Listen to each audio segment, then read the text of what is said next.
mingi. Prenons nos Bibles dans Actes chapitre 16. Tuchukue mabiblia yetu kwenye Actes sura yake ya 19. Verset 25 à 32. Kwenye mstari ya 15 na 13.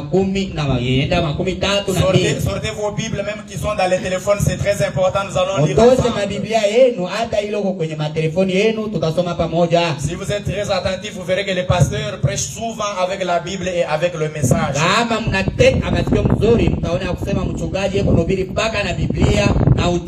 C'est comme ça que nous avions été formés. Actes chapitre 16 du verset 25 à 32, nous lisons au nom du Seigneur Jésus-Christ. Amen. Vers le milieu de la nuit, Paul et Silas priaient et chantaient les louanges de Dieu. Et les prisonniers les entendaient. Tout à coup, il se fit un grand tremblement de terre. En sorte que les fondements de la prison furent ébranlés. Au même instant, toutes les portes s'ouvrirent et les liens de tous les prisonniers furent rompus. Le geôlier se réveilla. Et lorsqu'il vit les portes de la prison ouvertes, il tira son épée et alla se tuer. Pensant que les prisonniers s'étaient enfuis. Mais Paul cria d'une voix forte: ne te fais point de mal, nous sommes tous ici. Alors le geôlier ayant demandé de la lumière, il entra précipitamment et se jeta tout tremblant aux pieds de Paul et de Silas. Il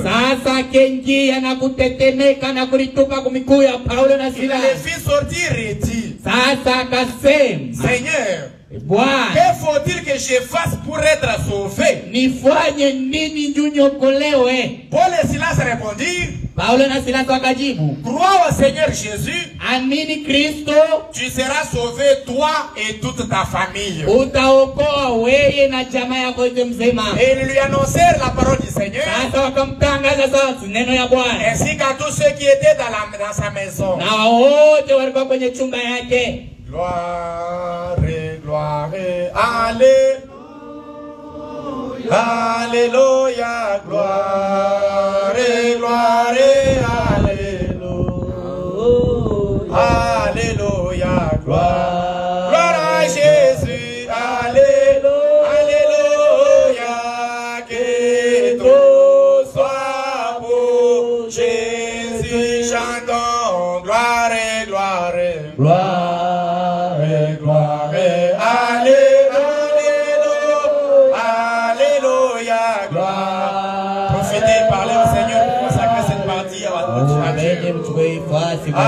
Alléluia, gloire, gloire, alléluia, que tout soit pour Jésus. Il y a force, force merveilleuse et force dans le sang de l'agneau.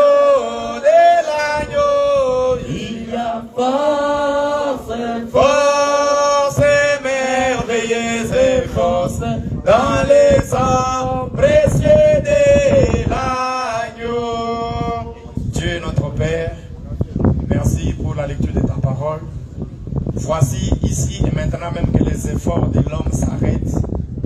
Tout ce que j'ai pu faire en sacrifice se limite en ce moment ici, Père. Je fais appel maintenant au Saint-Esprit afin qu'il prenne la relève de mes efforts, Père. La Bible de Dieu dit que dans nos faiblesses parfaites, toi tu nous combles par ta force parfaite. Je fais ceci, Père, selon ton ordre et ton inspiration, Père. Tu nous as placé ces poids sur les cœurs et nous n'avons fait qu'obéir. William Branham a dit on a plus de bénédictions en obéissant à Dieu qu'en discutant avec sa parole. Voilà pourquoi, Seigneur, ton peuple est venu pour écouter la parole de ce matin. Et aussi nous avons amené nos enfants, Seigneur, pour prier pour eux et les consacrer pour l'année qui va s'ouvrir. Laisse que ta grâce repose sur nous tous. Au nom du Seigneur et Sauveur Jésus-Christ. Amen. Veuillez vous asseoir, que Dieu bénisse la lecture de sa parole. Na Mungu abariki maandiko matakatifu. Comme je disais, que je vous supplierai de m'écouter très attentivement ce matin. Vile miranza kumelezea sena miomba munifuate na nateka masikio mzuri kabisa asubuhi ya leo. Je n'ai pas oublié, je vais prier pour votre anniversaire après prédication. Ndugu Yoshua Mishi Saulike taombea siku yako ya kuzaa kisha mahubiri. Je voudrais exploiter cette écriture ce matin. Nilipenda kusemezea hiyo maandiko asubuhi ya leo. En lisant cette écriture, il a prêché le message qu'il avait intitulé Ta famille. Ndugu Branham wakati araanza kusoma hiyo maandiko alihubiri jumbe ile tunaanza kuita mjamaa yangu. J'aurais voulu prendre les mêmes titres ce matin. Nilipenda kubeba tena kile kishina kimoja asubuhi ya leo. Mais j'essaie juste de reformuler un tout petit peu de cette manière. Sasa nilipenda tukuifanya kwenye hiyo namna. Moi je vais parler sur toi et ta famille. Mie tasemezea pa wewe na chama ya. Parce que même Frère Branham en prêchant ta famille, c'était ça le fond de sa pensée, c'était toi et ta famille. Ndugu Branham wakati anaanza kuhubiri chama yangu, ile ndani ya ujumbe yake anaanza kusema ni wewe na familia. Je crois que tous nous aimons la lecture de la Bible. Sasa mwe ajua sema mwe wote mnapendelea kusoma kwa Biblia. Si on vous prêche le message sans vous annoncer l'origine dans la Bible, ce n'est qu'une intelligence humaine. Kama bana mhubiri ujumbe bila kuchukua kwenye Biblia inakuwa ni mawazo ya bumuntu. Je voudrais vous présenter un tout petit peu la petite histoire qui a amené Paul et Silas dans la prison. Nilipenda kumieleza hiyo history kidogo ile ilipeleka ndugu Paulo na Silas kwenye gerezani. Avant de pouvoir entamer la partie du geôlier avec les apôtres. Kabla tuchukue hiyo kipande cha geôlier na watumwe. Si vous allez dans Actes chapitre 16. Kama mnaenda kwenye Actes sura yake ya 19. Et que vous commencez à partir du verset 16. Sasa kama mnaanza kwenye mstari wa 19. La Bible de Dieu dit que ces deux apôtres allaient au lieu de la prière. Biblia ya Mungu inasema hao watume mbili wanaanza kwenda fasi ya maombi. Et chemin faisant, ils ont rencontré une femme. Sasa wakati wanaanza kwenda njia wanakutana na mke mmoja. La Bible précise qu'elle était une servante du père des magistrats. Biblia inashuhudia sema alikuya mutumwe wa huyo. Elle était possédée d'un esprit de python, l'esprit du serpent. Sasa alikuwa na hiyo pepo ya nyoka. Et Frère Branham a dit, na ndugu Branham anasema, la Bible même précise, hata Biblia inashuhudia, que quand les disciples s'avançaient, wakati watume wanaanza kutoka, cette femme possédée de l'esprit de python, huyo dada alikuwa na hiyo pepo ya nyoka. Elle s'est mise derrière les disciples et a commencé à crier. Alisimama kumkongo ya watume na waanza kulalamika. Elle disait, ces hommes sont les serviteurs du Dieu très haut. Anasema hao watu wanakuwa watumishi wa Mungu mwenye kwa mbinguni. Et elle disait, ces hommes vous annoncent l'évangile du salut. Wanasema hao watu wanapasha habari njema ya wokovu. Ces hommes vous montrent la voie du salut. Watu wanaonesha njia ya wokovu. Laissez-moi vous faire remarquer. Wacha nieleze kitu kimoja. Ce n'était pas une croyante de l'évangile qui témoignait ça. Kuye mwaminifu wa habari njema anaanza kusikia ile. C'est un démon qui témoignait que telle personne était serviteur de Dieu. Ilikuwa ni pepo inaanza kushuhudia kusema mtu fulani ni mtumishi wa Mungu. C'est la même chose qui a eu lieu dans la Bible. Ni kitu kimoja kilifanyika kwenye Biblia. Lorsque mon sauveur était encore sur la terre. Wakati mwokozi wangu alikuwa hapa chini ya ulimwengu. Un jour il est entré dans la ville de Gadara. Siku moja akiingia kwenye mji wa Gadara. Là où les scribes et les pharisiens taxaient Jésus de Belzébul. Wakati wa Kristo na Wafarisayo wanaanza kumwonyesha Mungu kama Belzébul. Il y avait un homme possédé de 2000 démons. Sasa kulikuwa mtu pale na 200 ya demoni. Lorsque lui il a regardé mon sauveur. Wakati akaangalia mwokozi wangu. Au lieu de l'appeler Belzébul. Wamuite Belzebul. Au lieu de l'appeler le prince des démons. Hata wakati amuita sema mfalme wa mademoni. Cet homme appelle Jésus que tu es le fils du Dieu très haut. Ule mtu akamuita Kristo akisema unakuwa mtoto wa Mungu mwenye kufika mbinguni. Ndugu Branham anasema, il y a quelqu'un qui vous connaît mieux que quiconque. Kama kuko mtu ananifanyia mzuri ke mtu mwingine. Ce n'est que le ciel et l'enfer. Inakuwa tu ni mbingu na ile ngena. Tu peux nous tromper que tu es un chrétien. Unaweza kutulanda kusema uko Mkristo. Tu peux nous donner l'apparence de chrétien. Unaweza kutupatia uwapo wa Kristo. Mais toi-même tu connais dans ton cœur hata wewe ndani mwako unajua uko nani wa kweli. Seulement ici dans la Bible. Baka huko kwenye Biblia. Il avait ses femmes qui avaient ses enfants. Ulikuwa ndugu sewa alikuwa na watoto wake. Un jour ses enfants sont sortis pour chasser les démons comme Paul le faisait. Siku moja watoto wake wakatoka ndio kufukuza wademoni kama Paulo anaanza kufanya. Ils sont tombés sur certaines personnes possédées de démons, Wakatika kwenye watu wengine walikuwa na mademoni mengi. alors qu'ils les chassaient au nom de Jésus, Wakati wanaanza kuifukuza katika jina la au Yesu, lieu que les démons partent, tu demoni les iende, démons les ont regardés. demoni Ils ont yakangataza. dit, c'est fou. Wanasema mfuge mpinya Nous, dia. on connaît qui est Paul. Sisi tunajua Paulo ni nani. Et vous qui êtes fou. Sasa mwe mnakuwa wa nani? Vous voyez, il Mwangalia. ne faut pas vous attendre faire l'œuvre divine si vous n'êtes pas d'abord devenus des vrais chrétiens. Mukebe haje kutumika kazi ya Mungu wakati amuyakuya wa Kristo wa kweli. Parce qu'en allant pour travailler pour le Seigneur, Tu kama mnaanza kuenda juu ya kutumikia vous Bwana, serez en train d'exposer votre vie à la merci des démons. sasa mtaweka maisha yenu mbele ya Est-ce que wademoni. quelqu'un est avec moi? Mtu yuko pamoja na C'est mimi. cet homme possédé du démon. Ni huyo mke alikuwa na La mademoni. Bible précise que les démons qui étaient en elle étaient les démons de Python. Biblia inashuhudia kusema mademoni ilikuwa ndani mwake ndio demoni ya Et une autre précision. sasa ile maneno Bien ingine qu'elle était possédée par les démons, kweli alikuwa na mademoni mingi. la Bible dit qu'elle était mandatée par les autorités de la ville. Biblia inashuhudia sema balimutuma kwa wakubwa wa muji. Parce que l'évangile que vous entendez, Juu hiyo habari mko nasikia. à cette époque-là, ce n'était pas facile à écouter. Ile wakati haikuwa wepesi kuisikia. On appelait l'évangile ici que c'était de l'hérésie. Wanaanza kuito hiyo evangeli ya kusema ilikuwa ni Ce n'était pas bure. facile à accepter le Seigneur Jésus. Watu wakwanze kuisikia kwenye upesi. Amen. Amina. Alors cette femme était mandatée Sasa huyo mke balimutuma pour piéger les disciples. juu ende watoto watumwe. La Bible dit, Biblia inashuhudia elle disait cela tous les jours. anaanza kusema ile kila Et siku. finalement, Paul en avait marre. Kisha yote Paulo ashikona Remarquez mes frères et sœurs. mwangalie ndugu na dada. Au lieu que Paul maudisse cet esprit, Wakati Paulo alipenda lani hiyo demoni, Paul regarde cette femme Paulo akaangalia ule mke, et il ordonne à ces démons de quitter la femme. sasa anaruhusu ile mapepo itoke Et kwa ule Paul a mama. dit, toi esprit de Python, sors de cette Na Paulo femme. akasema wewe nyuma ya nyoka toka kwenye ule En mwanamke. d'autres termes, Kwenye namna nyingine c'était la délivrance de cette femme. ilikuwa ni ufunguo ya ule mke. Et cela n'a pas arrangé les magistrats. Sasa ile haikumpendeza mtetezi Parce que elle était pour eux un gagne-pain. juu yao alikuwa ni ule araza kuwatafutia wanafsi. La femme était délivrée. Sasa ule mke Mais alifungua. cela a dérangé les magistrats. Sasa ile haikumpendeza Ils ont arrêté les apôtres. akachukua sasa Ils les ont amenés à la place publique. wakampeleka kwenye fasi yao Et ils ont formaté des mensonges sur leur réputation. sasa wakafanya mambo ya hongo kwenye wapo Ils ont hapo. commencé à dire, Anaanza kusema ces hommes sont des mauvais. hao watu wanakuwa watu Ils wabaya, enseignent des doctrines beko natufundisha et des vitu coutumes que nous ne pouvons pas exécuter. na hiyo maneno ila hatuwezi kutumia.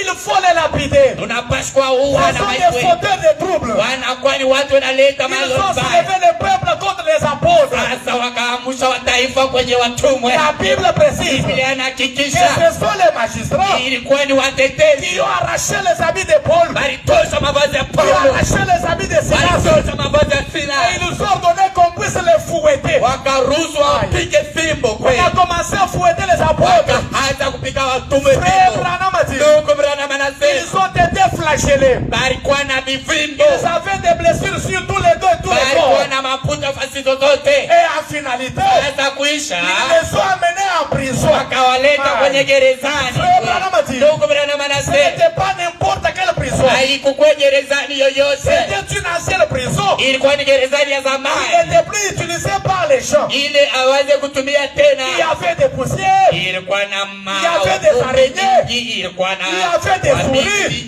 ilikuwa na Il y avait des scorpions. walikuwa na Il y avait tout ce qu'il fallait. mulikuwa vitu vyovyote Mais vile. remarquez, Sasa mwangalie ces hommes sans vêtements, watu bila mavazi sans soins médicaux, hapa kukwena blessés. balikuwa na en train de saigner, balikuwa na damu, ils sont jetés dans la prison. wanawatupa kwenye Frère gerezani. Branham a dit, Ndugu Branham mais anasema remarquez, mwangalie un chrétien demeure chrétien partout, même en prison. Mukristo anabaki Mukristo fasi yote hata gerezani. Frère Branham a dit, Ndugu Branham ni anasema la prison, hata ni gerezani les fouets, hana hata fimbo, ni tout ce que les magistrats avaient fait. hata yoyote mtetezi Ne alifanya. pouvait pas enlever la joie du salut dans les apôtres. Haikumpashi kutosha furaha ya wokovu kwenye watumwe. Laissez-moi vous dire, mes amis.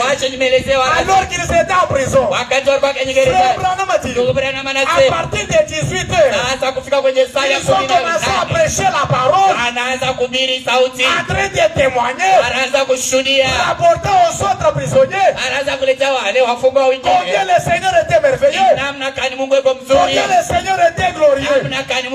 Ce n'était pas dans la fête, ce n'était pas dans une salle VIP, mais c'était en prison. Ils n'avaient pas de vêtements, ils étaient blessés, ce n'était pas des conditions confortables. Frère Branham a dit, il n'y a rien, qu'il n'y ait rien qui puisse vous empêcher de témoigner de la gloire de Dieu. Que tu sois malade, que tu sois fort, que tu aies mangé, que tu aies l'argent ou pas. Frère Branham a dit, gardez cette joie du salut. Cela influencera le cours de votre vie. Remarquez qu'ils étaient en prison. Ils ont témoigné de Dieu. Ils ont prêché la parole. Ce n'est pas comme nous aujourd'hui. Nous ne venons à l'église que quand tout va bien. Non, ce n'est pas ça. Frère Branham a dit, nous devons être fidèles à Dieu. Parce que chaque fidélité à Dieu, Dieu récompensera cela. Et Dieu honorera chaque fidélité. Je me demande ce matin, il ne sait pas que tu sois venu ici sans espoir d'aller manger à la maison. Peut-être même hier tu n'as pas mangé. Parfois tu es laissé malade. Laissez-moi vous dire mes amis, tu n'es pas venu au cinéma, tu n'es pas venu faire du théâtre, mais tu es pour qui tu es venu à ce lieu. Et c'est lui qui te récompensera aussi sur que Dieu existe. Juste avant la fin de la réunion, c'est tellement que quelqu'un sentira il nous fait le chevelure. J'ai prêché à Kasumbalesa. Après tout, son enfant était dans les comas, était à l'église. Son enfant mourra à l'hôpital. Quand je ne savais pas, même les pasteurs de l'église ne savaient pas.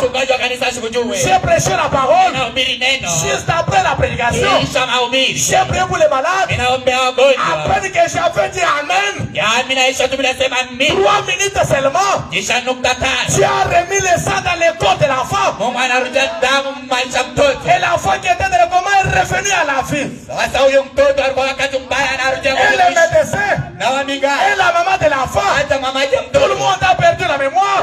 Ils sont appelés les maris. On ne comprend pas. L'enfant vient d'être guéri. L'enfant est rétabli. Frère Branham a dit, Dieu n'est pas retenu dans une ville. Il est un Dieu omniprésent. Même ce matin, quelle que soit la situation que tu as laissée à la maison, l'ange de l'Éternel va résoudre ton problème. Et après la réunion, avant que tu n'arrives chez toi, ça sera un appel de témoignage. Ça sera un message de témoignage. Je le crois de tout mon cœur. À cause de ces sacrifices, vous venez vous asseoir sous le soleil. Vous avez des problèmes. Vous seriez parti dans des beaux tables. Au nom du Seigneur Jésus, que Dieu prenne les bénédictions qui sont dans ce ministère. Qu'il les déverse sur vous. Je ne blague pas. Je ne réfléchis pas. Je vous dis la vérité. Je peux parler comme les apôtres. Je n'ai ni or ni argent. Mais tout ce que j'ai ce matin, je vous le distribue. Au nom de Jésus, à cause de ces sacrifices, il se rend réel. Qui met ta parole, Seigneur. Je t'invite à faire. J'enverrai mon peuple. Ce matin, Père. Le peuple est là. Pour rester.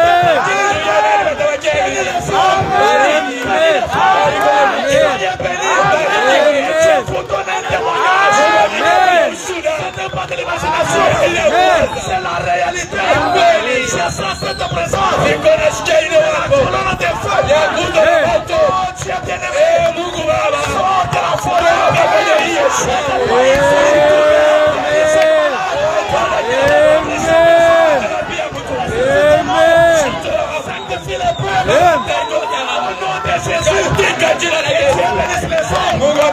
soyez bénis.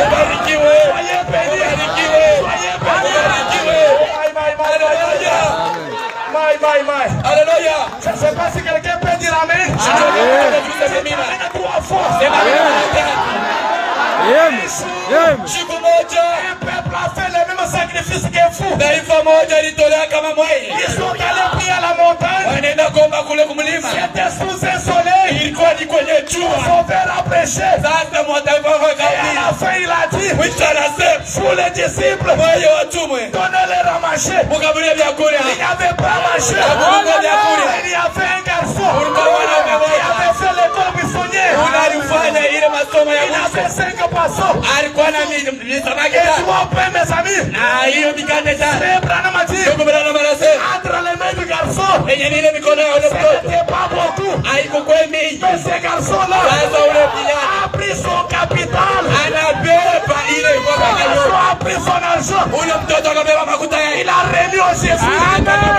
La Bible dit, Jésus leva les mains.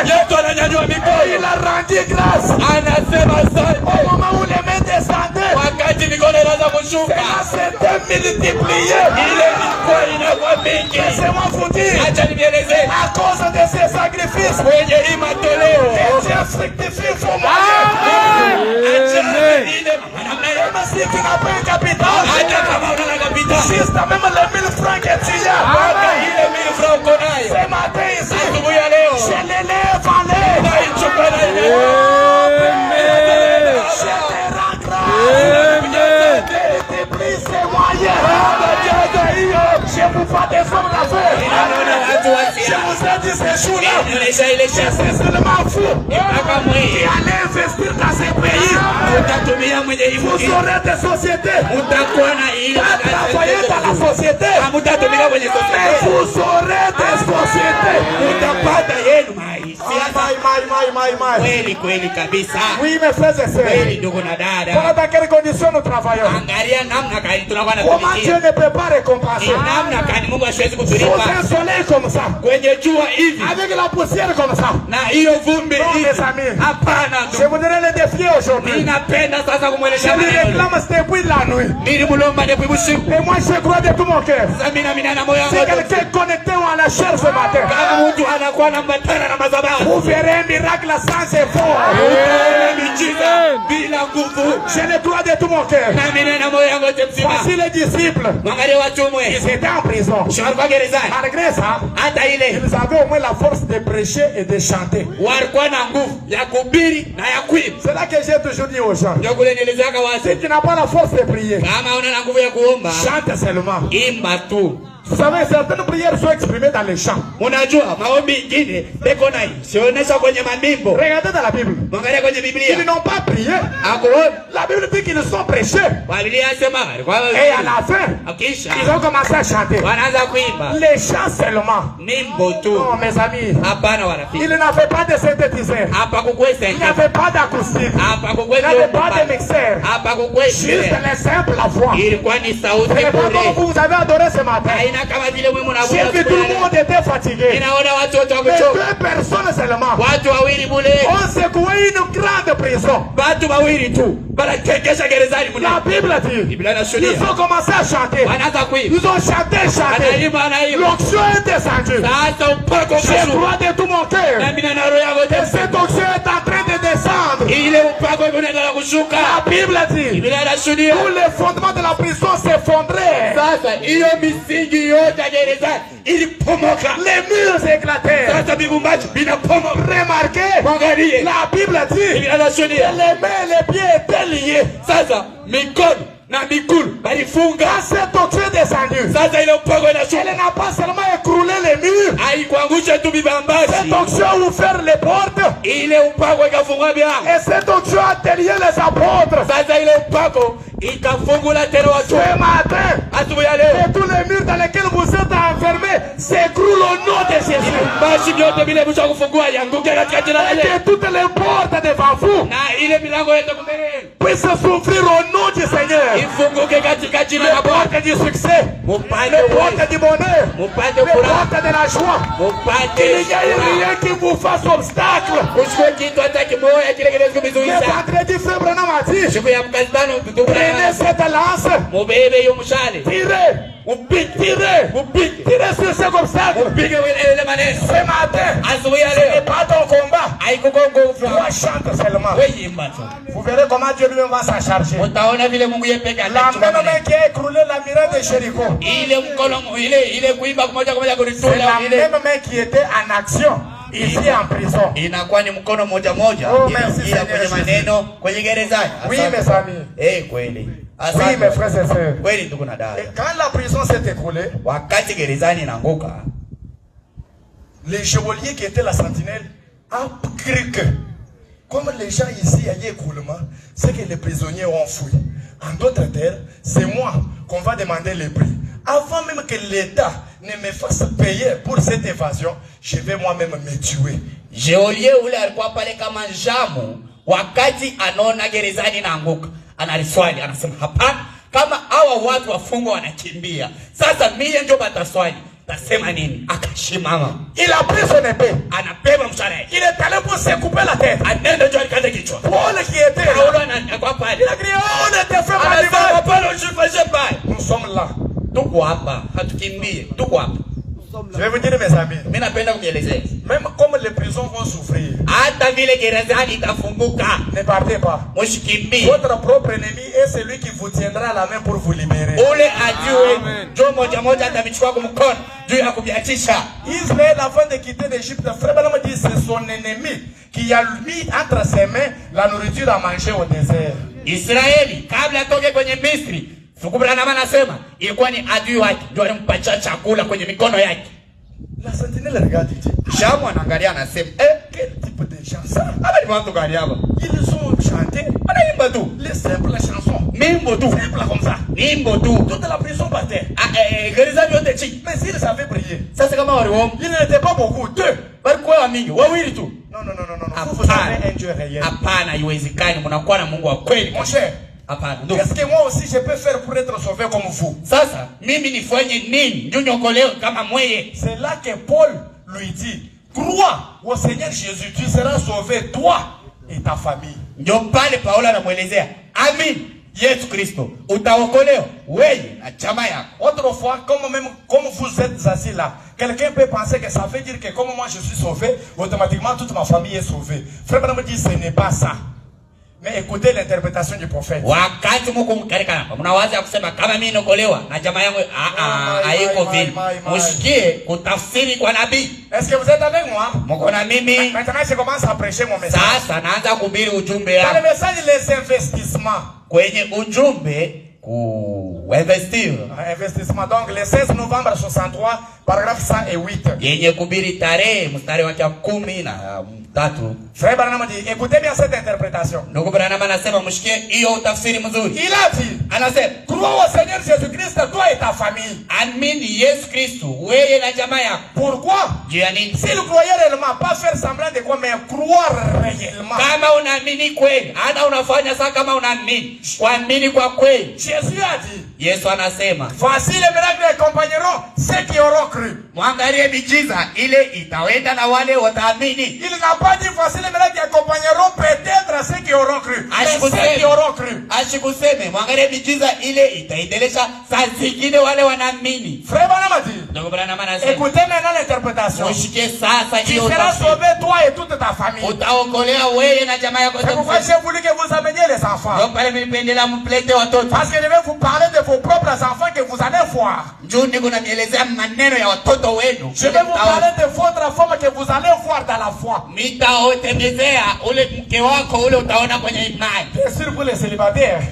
Kweli mwe bambalaka. Frère Banamati. Ndugu Branham anasema. Crois au Seigneur Jésus. Amini Yesu Kristo. Tu seras sauvé toi et toute ta famille. Utaogelea wewe na jamaa yako. Cela voulait dire. Ile ilikuwa kusema. Si vous avez assez de foi pour votre propre salut. Kama unakuwa na imani mingi juu ya wokovu yako. Frère Branham a dit. Ndugu Branham anasema. Avec la même foi. Na hiyo imani moja moja. Vous pouvez aussi réclamer votre famille. Mutaomba tena jamaa yenu. Amen. Est-ce que quelqu'un peut me dire amen? Mtu anaweza kusema amina. Est-ce que quelqu'un m'a bien compris? Mtu mmoja ananielewa vizuri. La même foi qui t'a sauvé. Hiyo imani moja moja inakuokoa. Ndugu Branham anasema. Tu peux utiliser la même foi.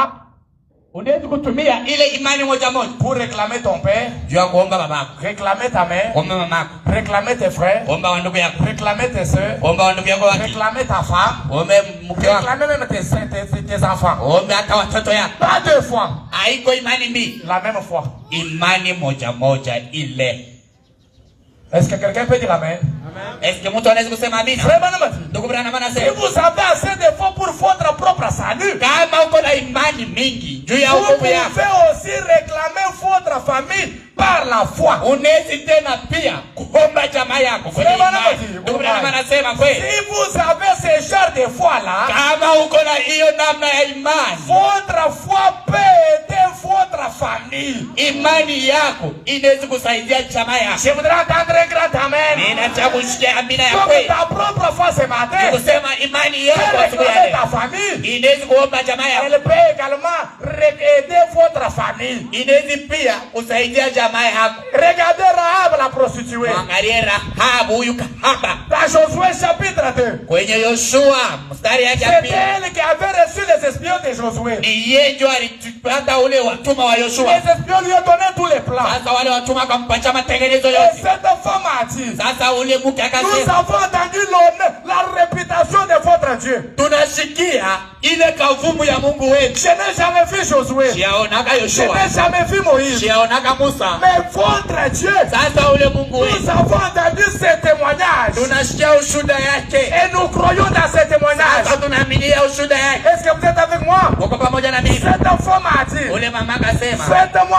une faveur. Unifanyie tu. À cause de ma propre foi. Paka juu ya imani yako. Épargnez aussi ma maison. Mutoshe pia chumba yako. C'était sa propre foi. Ilikuwa ni imani yake. Il a sauvé son père. Iliokoa babake. Il a sauvé sa mère. Iliokoa mamake. Il a sauvé ses frères et sœurs. Iliokoa dada na wandugu La yake. Bible dit. Bila nashuhudia. Même les serviteurs de sa maison. Hata wachumbe wa chumba yake. Ont été sauvés par la seule foi. Iliokolewa, waliokolewa wote kwenye imani moja. Lorsque Josué et son armée sont entrés dans la ville. Wakati Yoshua na silaha yake iliingia kwenye mji. Les espions venaient à cette femme. Sasa wale watuma walimaliza descendre un fil cramoisi sur la fenêtre. Sasa weke damu kwenye hiyo fenêtre yetu. Lorsque nous passerons, basi tutapita. On va détruire toute la ville. Tutaua mkini yote. Mais là où on verra le fil cramoisi, sasa kule tutaona hiyo kamba ya damu. À cet endroit là on ne fera pas du mal. Kwenye ile fasi hatutafanya baya. Oh my, est-ce que je peux dire quelque chose? Rentrons dans Exode chapitre 12. Lorsque Dieu a envoyé Moïse le prophète pour aller délivrer Israël, Moïse arrive devant Pharaon. Il dit, Pharaon, l'Éternel m'a envoyé pour que tu libères son peuple, pour que tu libères mes frères. Oh, Pharaon répond. Dites ici, je ne connais pas d'Éternel. La Bible dit, Moïse est parti. Et il dit à Pharaon, tu viendras me chercher toi-même. Si vous êtes certain de Dieu, il n'y a aucun démon qui peut vous effrayer. Moïse est parti. Il n'avait pas d'armée. Il n'avait pas de généraux. D'ailleurs, il vivait dans le pays de Pharaon. C'est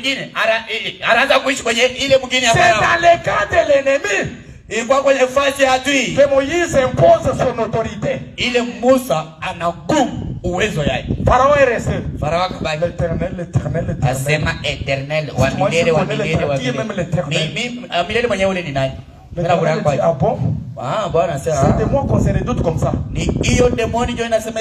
À cause de mon peuple. Très bien. Ça, Moïse, parle aux enfants d'Israël. Que chacun rassemble sa famille. Mon message ce matin, c'est toi et ta famille. Moïse dit au peuple qu'il rassemble chacun sa famille. Qu'il entre dans la maison. Qu'il immole un agneau. L'agneau pascal n'était pas mangé avec les Égyptiens. C'était un agneau pour chaque famille. Ta propre foi peut réclamer ta famille. Ta propre foi peut aider ta famille. Je me demande si un peuple qui me comprend ce matin.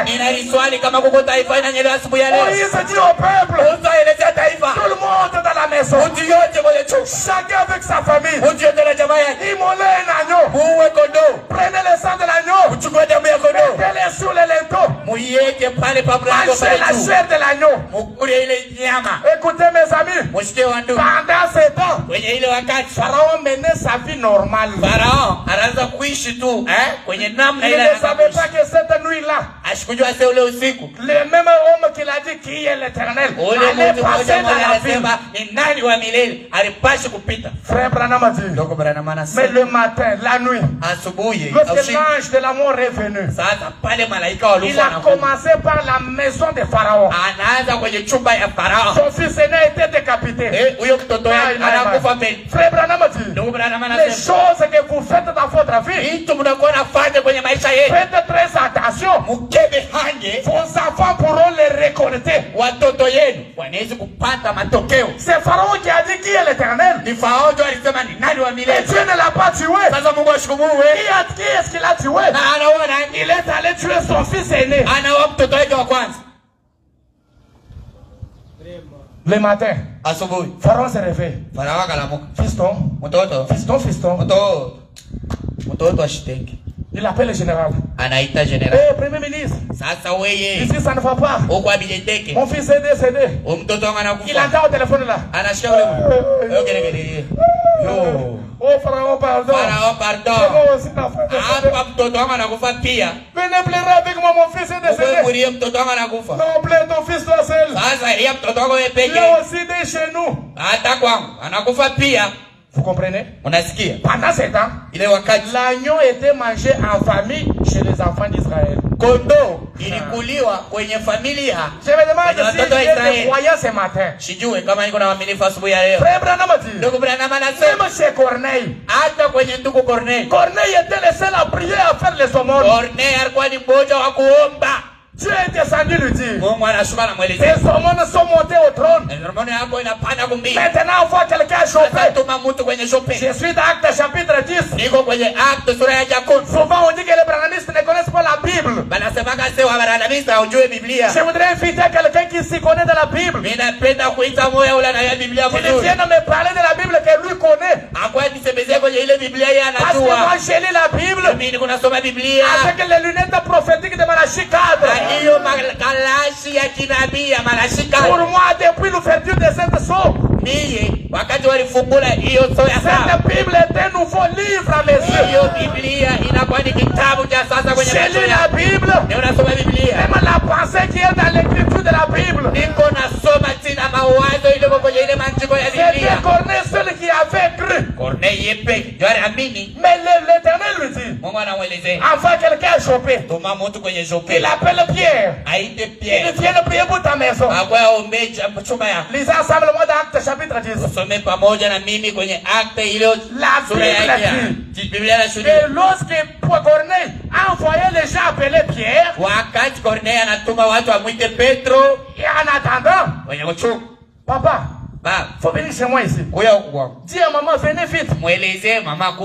Pierre, faut faire vite.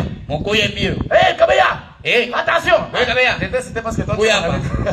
Minajua sema unajua kwa. Il vous fait appeler. Ma femme est où? Bibi yangu Faites vite avec les enfants. Inasema kuja hapa na La watoto. Bible dit il rassembla toute sa famille. Biblia inashuhudia alichanga jamaa yote mzima. Commençons au verset 40. La Bible dit. Lorsque Pierre arrive dans la maison, il dit qu'au moment où il commençait à prêcher la parole, la Bible précise que le Saint-Esprit descendit sur tous ceux qui écoutaient la parole. Frère Branham a dit, dans la vie éternelle, comment la recevoir? 31 décembre 54. Frère Branham a dit, 165 à 166. Frère Branham a dit, et quand il alla chez Corneille, directement Corneille avait rassemblé toute sa famille. Quel est mon but dans ce message? Je voudrais que ce matin, que chacun réclame sa famille. Vous allez suivre comment Frère Branham prier pour ses enfants. Réclame ta femme. Réclame ton mari. Réclamez vos enfants. Réclamez même les parents. Comment toi tu veux être sauvé, sœur? Je vais vous lire l'écriture. Quand on devient chrétien, on ne peut pas perdre. Comment toi tu peux perdre les parents? Papa, bois d'abord de l'eau. Oh my. C'est Corneille seul qui avait cru. Mais quand Dieu lui ordonne d'envoyer Pierre, d'aller chercher Pierre, il profite pour rassembler sa famille. Frère Branham a dit, les saluts commencent d'abord par tourner en famille.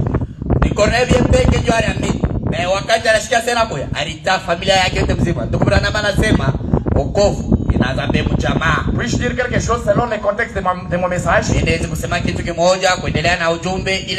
Vous savez que l'apôtre Jean était le demi-frère de Jésus. C'est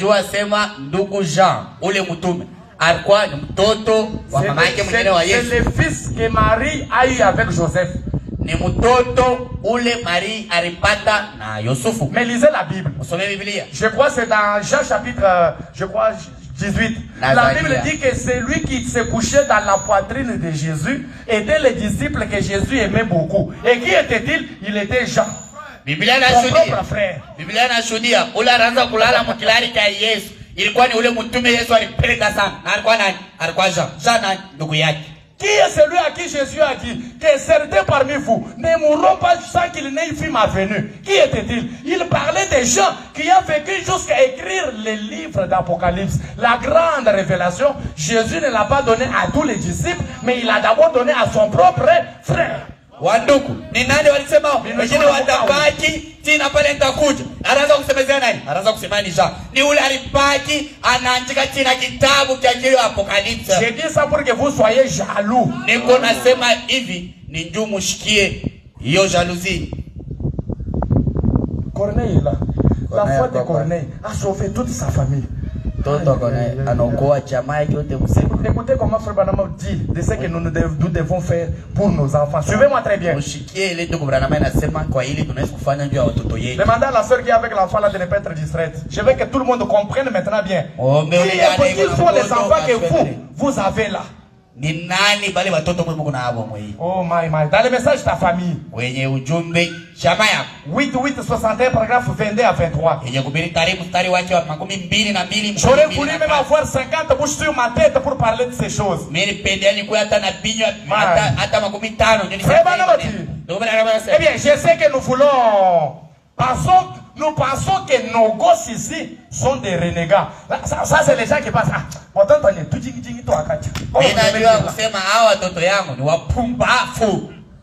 pensons que nos gosses ici sont des renégats et des choses comme cela. Écoutez les conseils de Branham. Mais nous devons arrêter de faire cela. Je peux sonner la trompette. Évitez d'insulter vos enfants. Mwache kuchambula watoto yenu. Attention.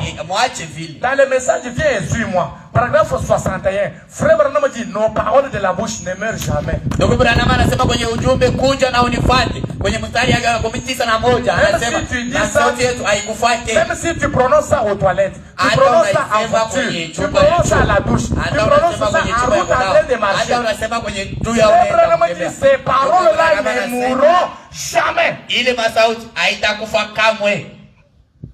À vous de prophétiser sur vos propres enfants. Ne prenez jamais vos enfants de renégats. Tu peux avoir un enfant, même s'il est turbulent, regarde. Waka docteur Kanyaka. Mwangalie mtoto. Hata ule mtoto kuna ingénieur Kanyaka. Tunasema vos paroles là vont produire l'influence sur l'enfant tout au long de sa vie. Ile masauti yenu itakumu mtoto maisha yake yote mzima. Ton enfant finit l'école primaire. Mtoto wako je peux dire des choses parfois qui ne vous concernent pas. Mais quelqu'un en ligne peut être intéressé. Parfois nos voisins peuvent être intéressés. Inaweza kusema maneno ila imeangalia hata wajirani wanaweza kusikia, hata wale wanaotufuata kwenye telefoni wanaweza kusikia. Ton enfant finit l'école primaire. Mtoto wako anaisha masomo ya école primaire. Il entre à l'humanité. Anaingia kule masomo ya watu. Mtoto, tu veux devenir qui? Unafanya quoi? Papa, moi, je vais faire la médecine. Mitakuwa mganga. C'est fini, le nom de l'enfant change. Docteur, unaisha wewe jina mtoto ibadilike. Vous prononcez ces choses sur l'enfant. Plus ça va influencer l'avenir de l'enfant. C'est pas toi, c'est toujours. Wakati wote wanasema ile maneno kwenye mtoto. À la vieillesse, on se dira de vous. Kile kitu kwenye mtoto anapaka imbo huyu bumbafu huyu ndio marimi. Mwache vipi? Des fois nous pensons que nos enfants sont des renégats. Frère Branham dit, nous devons arrêter. Saa zingine tunawaza sio watoto wetu ni wabumbafu. Ndugu Branham anasema tunapaswa kushimamisha. Les enfants, mon ingénieur, mon docteur, bien, mon avocat, mtetezi wangu. C'est comme les jeunes hommes là, comment va mon procureur là? Comment va mon avocat là?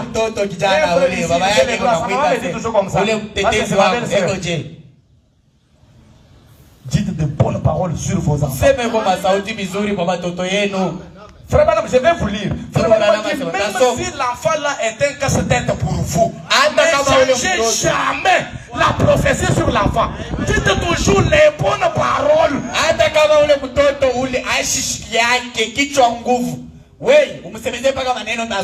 C'est pourquoi mon sujet c'est toi et ta famille.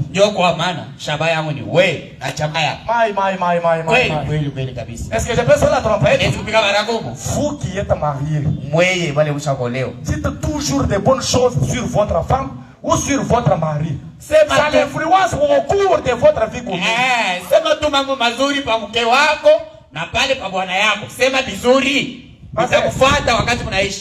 Comment va ton mari? Chindumba chidana kwa ujukwenda na buyebujuke. Ule kaaba iko mpaka vile. Ye, atatembea utashikia. Je vous dis la vérité. Je vais vous lire les prophètes.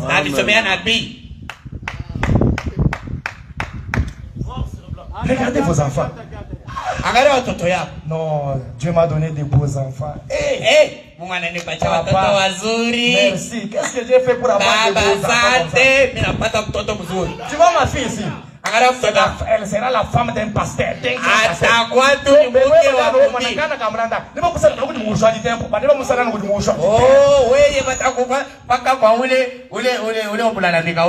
au Seigneur Jésus, tu seras sauvé, toi et ta famille. C'est-à-dire ta propre foi peut influencer, réclamer, aider. Mimi Bwana Yesu taokelea wewe na jamaa yako. Ni imani yako inaweza kugumu na kuomba. Ton enfant on la couche nette. Tu arrives à la maternité. Banazala tu mtoto yako. Ça tu vas que tu j'ai un procureur dans la maison. Frère Branham dit, une mère peut élever son enfant pour jusqu'à ce qu'elle devienne prédicateur. Dans ce cas, il y a un ministère, donc il y a un ministère. Banasema hivi, mama anaweza kukomesha mtoto yake, anakuya mhubiri. Hata kama shida na huduma, na mnatuila na mkomesha, ule mtoto anakuwa mhubiri. beaucoup de qualités que vous trouvez chez moi, c'est les conseils de ma mère. Maneno mazuri kunaona kwangu inakuwa mashauri ya mama yangu. Siwezi kushikia haya ya kushuhudia hili. Maman n'a jamais prêché.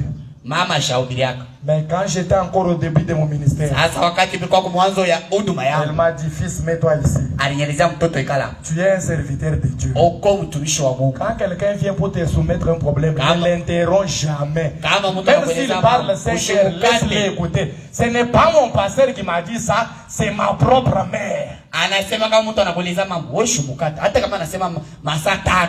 Umwache. Ana mhubiri ananiacha kile. Qui m'a conduit au service du Saint-Esprit? C'est ma mère. Nani anatuma kwenye kazi ya Roho Mtakatifu? J'étais encore un enfant de 13 ans à l'école.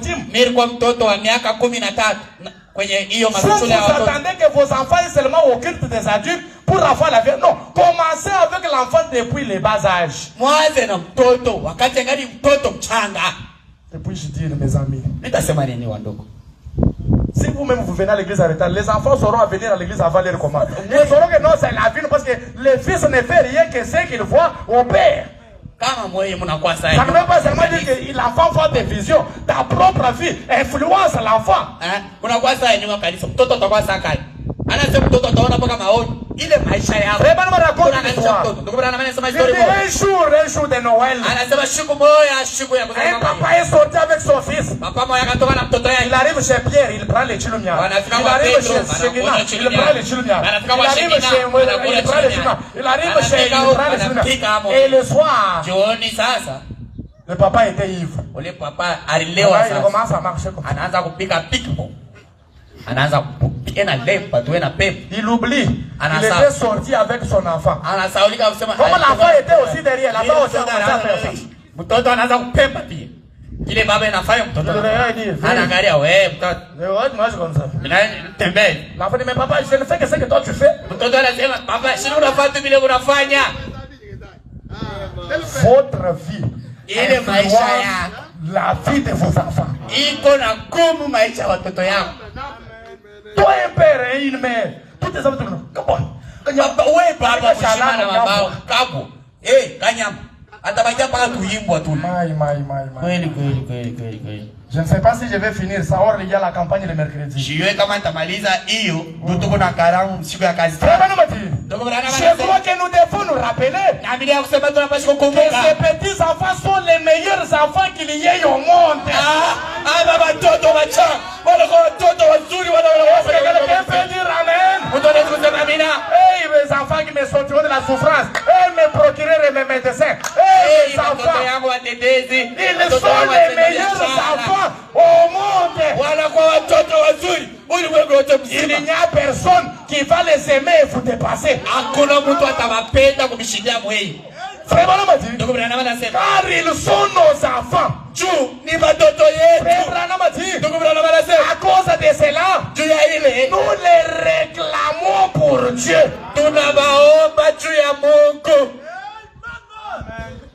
Beaucoup de parents ne prient pas pour les enfants. À part la prière qu'on fait lors de la consécration au temple. Le reste, c'est fini. Lui, il s'adresse seulement les cantos. L'argent. Hapa ile wakati unawalika watoto kwenye kanisa wacha. Wewe waanze kutafuta paka watu. Keba anje wewe, utashikia. Mai. Frère Banamati. Eh bien, votre salut ne fera pas que votre enfant soit sauvé. Mais cependant, Paul a dit, crois au Seigneur Jésus. Tu seras sauvé toi et ta famille. Anasema, okovu yako haitafanya kusema watoto wako waokolewe. Paulo anasema, amen. Voici ce qu'il voulait dire. Comme il savait, s'il avait assez de foi pour être sauvé, cette même quantité de foi qu'il avait pour lui-même agirait pour ses enfants. Ile imani alikuwa nayo juu kwa kuokolewa. Ile uwiji moja imani itatenda juu ya watoto yake. Voyez-vous ce que je vais dire? Mwangalie kile mimi nataka kusema. Écoutez frère, comment il prie pour ses enfants. Mshikie ndugu brana vile naombea watoto yake. Eh bien, j'ai mes enfants.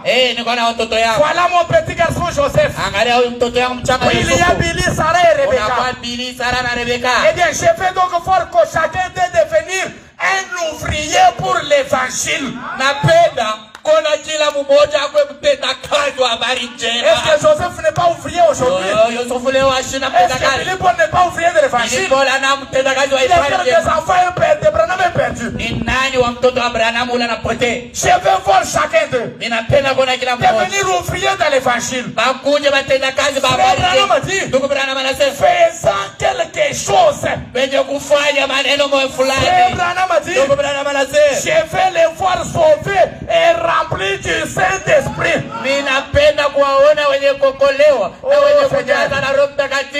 C'est seulement un copier-coller pour mes enfants aussi. Que mes enfants aussi soient sauvés. Frère Branham a dit, eh bien, je les ai confiés à Dieu. En disant, je m'accroche à Dieu pour le Seigneur. Voyez-vous, Frère Branham a dit, je crois qu'ils seront sauvés chacun d'eux. Voyez-vous, je crois qu'ils seront sauvés et qu'ils seront avec moi de l'autre côté. Dans le message du 6e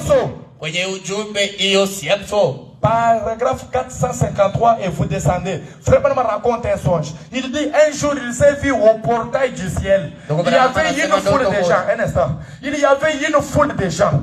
Et il y avait là devant le Seigneur et un ange avec un registre. Il n'appelait pas des noms. On appelait seulement les noms de l'homme. La femme venait, les enfants venaient.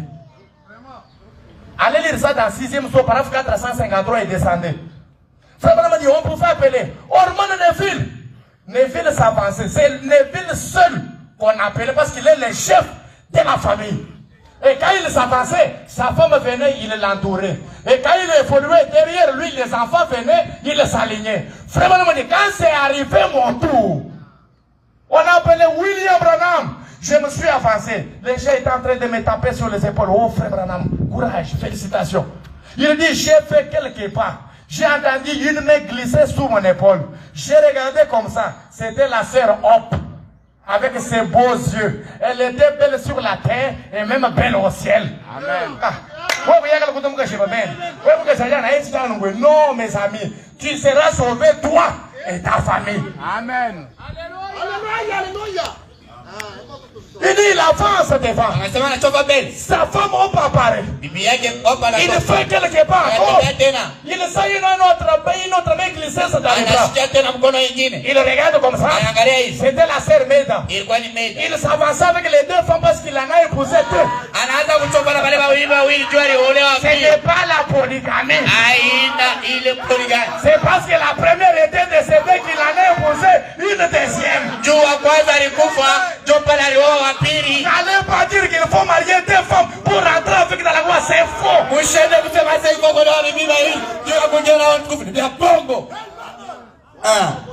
Oh non, le pasteur avait dit que Branham avait des femmes.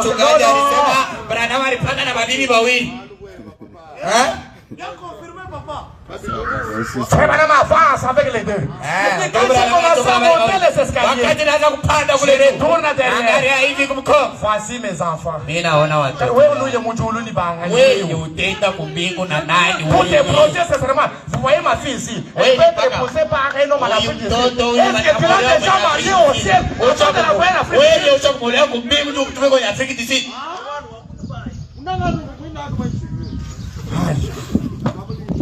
Alléluia. Je veux que mes enfants soient sauvés. Même vous qui me suivez à l'église, écoutez cette prédication. Frère Branham a dit, maintenant écoutez. Oh my. Frère Branham a dit, et je crois que c'est pour cela que vous priez pour vos enfants. Et que c'est la raison pour laquelle vos enfants ont de bonnes manières. Ceux qui donnent les bonnes manières, ce ne sont pas les bons conseils seulement, Mais il y a les bons conseils et la prière. Il est dans l'état tabia mzuri. Aliko mashauri mizuri. Inakuwa ni mashauri mizuri na maombi. Je suis pasteur, je vais parler. Niko pastor tasema. Même pour votre femme. Quand vous remarquez que votre femme devient têtue à la maison. Hata kama unaona sasa hivi ana kwa kichwa nguvu. Conseillez-la bien sûr. Mshaurie. Mais priez aussi pour elle. Muombe tena. Seigneur, moi je n'avais pas demandé. Onesha sasa hapana, mimi sikuombe hiki. Tout le temps tu ne donnes pas les mauvaises choses. Sikuombe wewe peleka kitu kibaya. Toi tu ne pries jamais pour ta femme. Wewe ombe yake bibi yako. C'est toujours kumbele ni kukusasha nuko mwa na fenêtre. Sasa ndio Mungu akuteka mwabeo. No. Mpaka sasa huku nyumba huku utakonya kwa fenêtre wewe. Tabeba tu kingine ndio ongeza hapo. Frère Branham dit, si tu fais un faux mariage ou tu tapes poteau au premier mariage, c'est difficile que ça s'améliore parce que toi tu as déjà fait un mauvais choix. Ça va t'accompagner. Même la deuxième tu vas épouser, mauvaise. La troisième, mauvaise. Quatrième, dès qu'elle nous tchèlewa.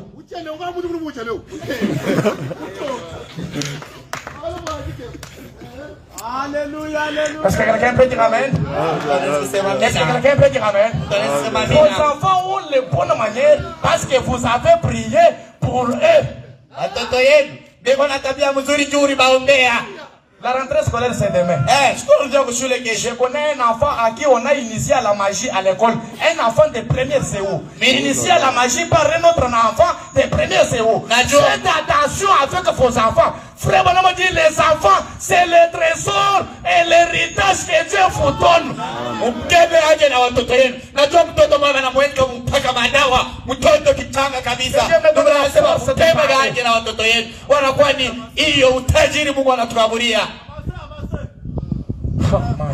Frère Bonhomme dit, Ndugu Branham anasema c'est la raison pour laquelle vos enfants ont ces bonnes manières. ni sheria ile watoto wenu wako na tabia mzuri. C'est pourquoi vos enfants sont des vrais dames et des vrais gentlemen dans cet âge mauvais. Kwa maana watoto yenu weko wake wazuri na wa gentlemen wazuri. Mais quand tu fais la réunion de prière, Sasa pale vous venez ici et vous êtes assis, mais regardez comme si tu as déjà prié pour tes enfants, tu as prié pour ta femme, tu as prié pour ton mari. Et il n'est pas seulement dit que l'homme doit prier pour sa femme, même la femme doit aussi prier pour son mari. Et les parents ensemble prient pour leurs enfants. Haikuwa kusema mpaka wewe uanze kunyangalia hapa tunaanza kuomba. Ushaombea bibi yako naombea. Haiko mpaka bwana aombe bibi. Hata bibi ombea bibi, wewe waje ombea watoto. Frère Branham dit. Ndugu Branham anasema En outre, vos enfants possèdent cette chose qui fait des meilleurs enfants que je connaisse. Watoto wenu wanakuwa kitu kile nafaa watoto wazuri wale mnajua. Voyez-vous? Unaona? Bien, je pense que la raison Na waanza sema ile ndio qui sheria. fait qu'ils soient des bons enfants, c'est à cause de vos prières pour eux. Ile nafasi waache watoto wazuri. Ni juu ya maombi yenu juu ya hapo. J'ai comme l'impression que les célibataires ne se retrouvent pas. Attendez tout à l'heure, là, je vais arriver à vous. Je vais arriver à vous tout à l'heure, là. Frère Branham a dit, même avant que tu ne te maries, commence à pas prier pour cette femme inconnue là. Même avant de te marier, commence à pas prier pour ce mari inconnu là. Ne laissez pas le mariage être un jeu de hasard. Non. Tu prendras un démon et tu l'amèneras à la maison. Je vous parlerai du choix un jour. Ne regardez pas seulement aux beaux yeux, au beau jour, au bel jour, à la manière dont il marche. Oh, ce garçon, il est bien parti. De toute façon, il marche. De toute façon, il est mourir takan. Tu prendras. Oh, ushangalie mpaka macho, ushangalie mpaka machafu. Oh, anatembeanga mzuri. Ukijana ni bogosi. Hapana, ushangalie ile. Est-ce que je fais du mal aux enfants de Dieu? Vous me donnez le courage de continuer. Frère Branham a dit, un jour sa fille Rebecca a eu des mauvais comportements à la maison. Suivez-moi très bien. Elle a commencé à courir avec des garçons. On a conseillé. On a conseillé. On a conseillé. L'enfant n'écoutait pas. Ma femme m'était très nerveuse. Je lui ai dit, chérie, tu vas te fâcher pour rien. Agenouillons-nous. Mets dans la main et on a commencé à prier pour notre enfant. Toi, tes enfants ne se conduisent mal. Au lieu de prier avec ta femme ensemble, comme les coutumes de certaines. C'est toujours la femme. Non, frère Branham m'a dit, quand il y a une délinquance juvénile, elle a d'abord été parentale.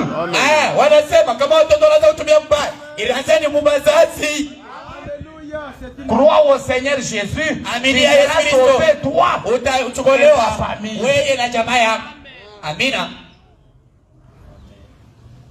Écoutez mes amis, je vais descendre.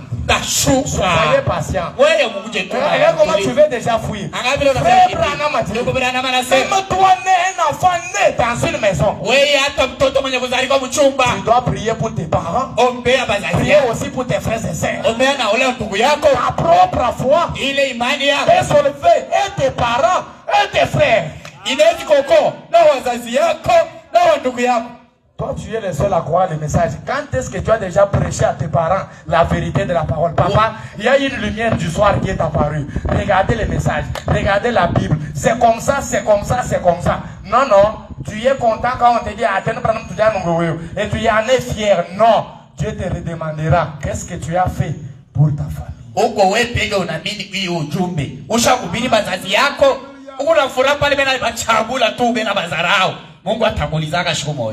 Tu connais bien que ton frère là n'a pas un bon caractère. Combien de fois tu as déjà prié pour lui? Tu as déjà prié pour lui combien de fois?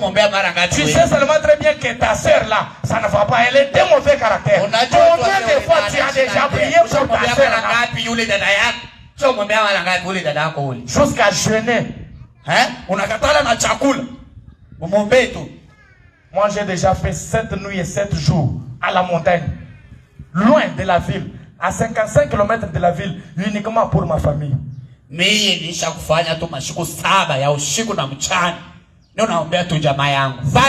Dieu a permis que toi, tu deviennes sérieux avec lui, ce n'est pas pour rien.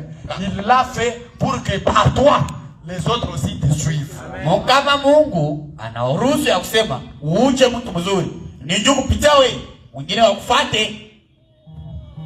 Oh non. Il faut que Dieu me donne seulement l'argent moi seul. Comme ça les autres là vont commencer à venir chez moi.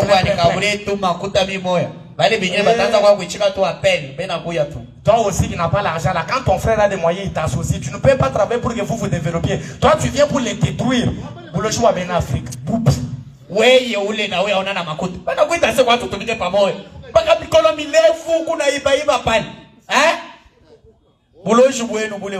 Qui a amené les enfants ici? Levez un peu la main.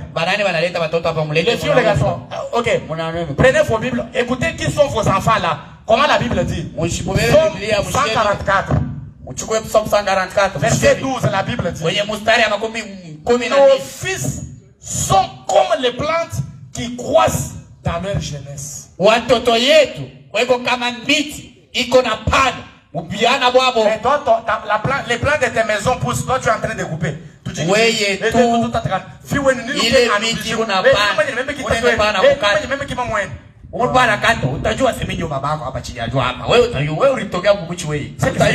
un parent sorcier. C'est quel parent qui ne peut pas vouloir le bien de ses enfants? Les garçons que vous avez là sont les plantes qui croissent dans votre vie. Écoutez, vos filles maintenant. Nos filles sont comme les colonnes sculptées qui font l'ornement du palais.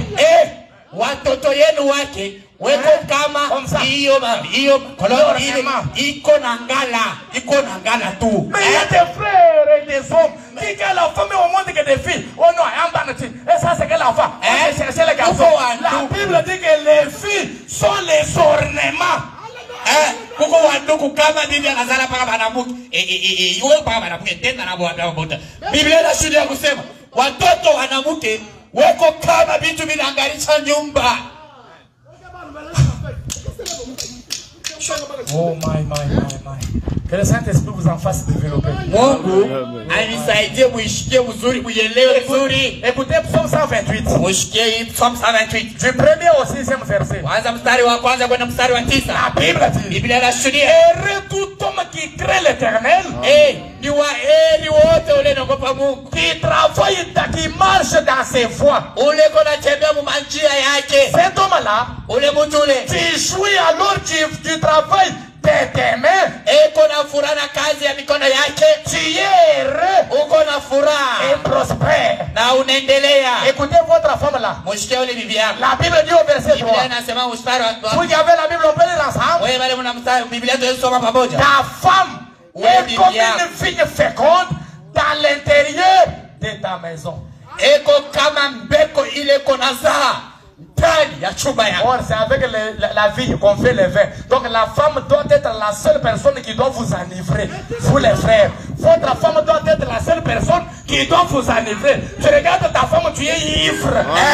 Wanasema vinyo inakuwa ni ile tulewesha wewe mandugu. Paka bibi yako aanze kukulewesha. Unamulewa tu. Crois au Seigneur Jésus, il sera sauvé toi. Utakolewa wewe na jamaa yako. My. Je vais prêcher un désordre maintenant. Vraiment dit que les pasteurs, il est comme un père de famille. Et quand j'ai les sœurs comme celle-ci, pour moi sont des colonnes sculptées, les ornements dans mon église.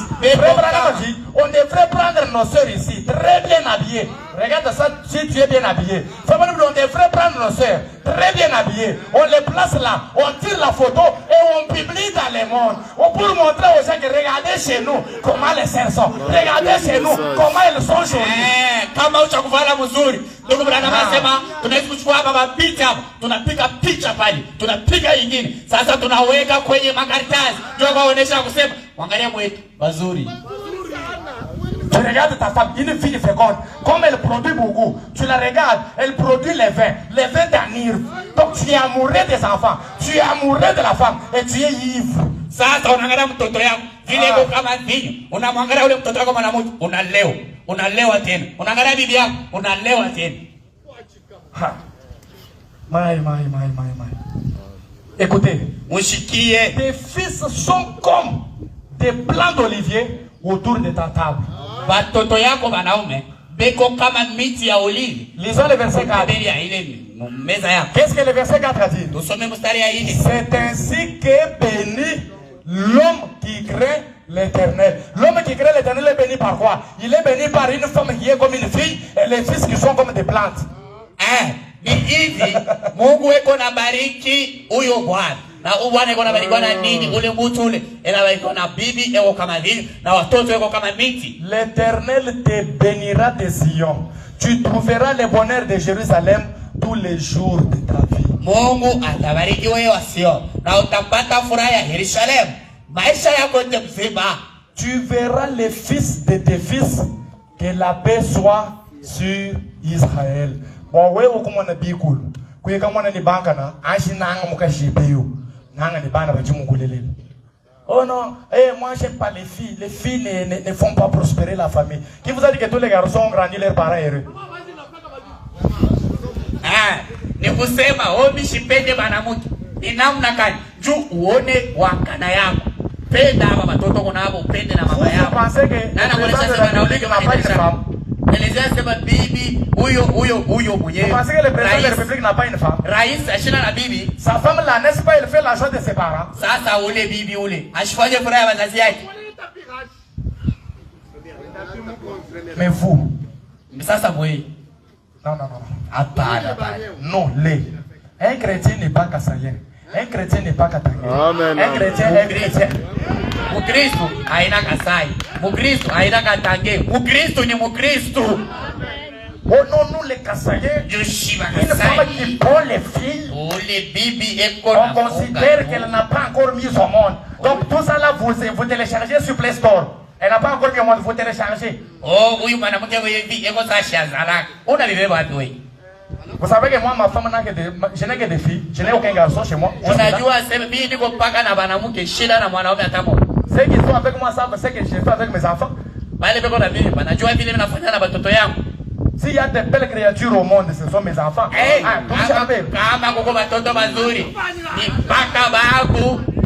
Moi, des fois, je dis, ah, dans toute ma famille, personne n'a eu des enfants comme les miens.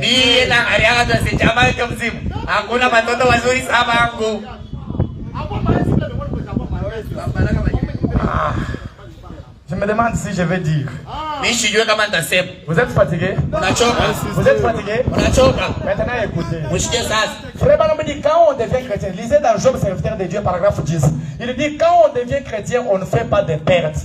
Un jour, Job, serviteur de Dieu, il avait confiance en ses dieux, en qui il offrait les sacrifices. Un jour, Dieu l'a mis à l'épreuve. Il tua tous les enfants le même jour. Il perdit tous les biens. Frère Branham dit, il demeura fidèle à Dieu malgré la souffrance.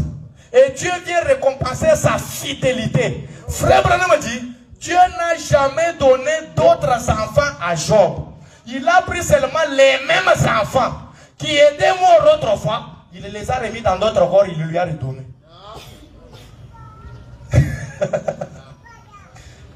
Lisez la Bible.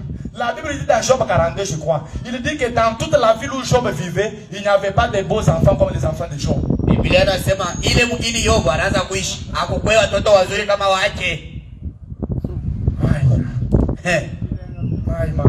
Écoutez, je ne sais pas par où je vais commencer aujourd'hui.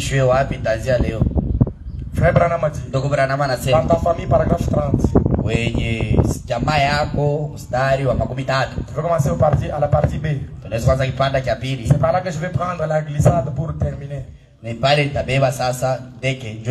Frère Branham dit, si donc je crois pour ma famille et que vous croyez pour votre famille, en croyant la chose, cela montre que nous faisons confiance à Dieu. Et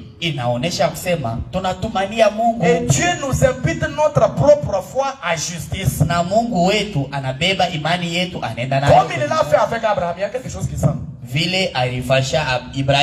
Frère Branham dit, Job, comme il a fait avec Abraham et Job et les autres, voyez-vous,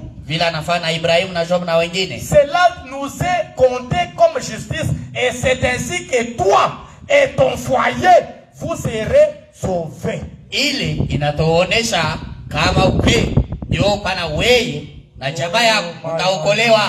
Est-ce que vous aimez le prophète? Écoutez ce que Frère Branham dit. Oh, je pense que c'est une chose merveilleuse. Ainsi donc, mes amis, non seulement c'est là, mais je persévère pour chaque frère.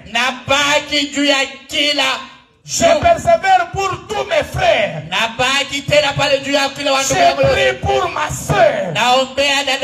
Écoutez maintenant. C'est ce qui a fait ma prière de la nuit. Frère Branham dit, je ne persévère pas seulement pour cela, mais je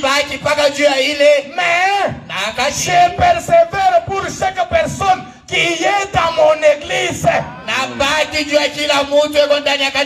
Vous êtes aussi ma famille. Si je dois être sauvé, je dois être sauvé moi et vous, ma famille. Ne priez pas seulement pour vos parents biologiques, c'est égoïste quand même. Priez aussi pour vos frères en Christ. C'est dommage aujourd'hui. Mon frère en Christ a glissé. Il est tombé peut-être. Mais au lieu d'aller prier pour lui, je prends mon WhatsApp. Les chrétiens sont tombés. Ça vous profite à quoi?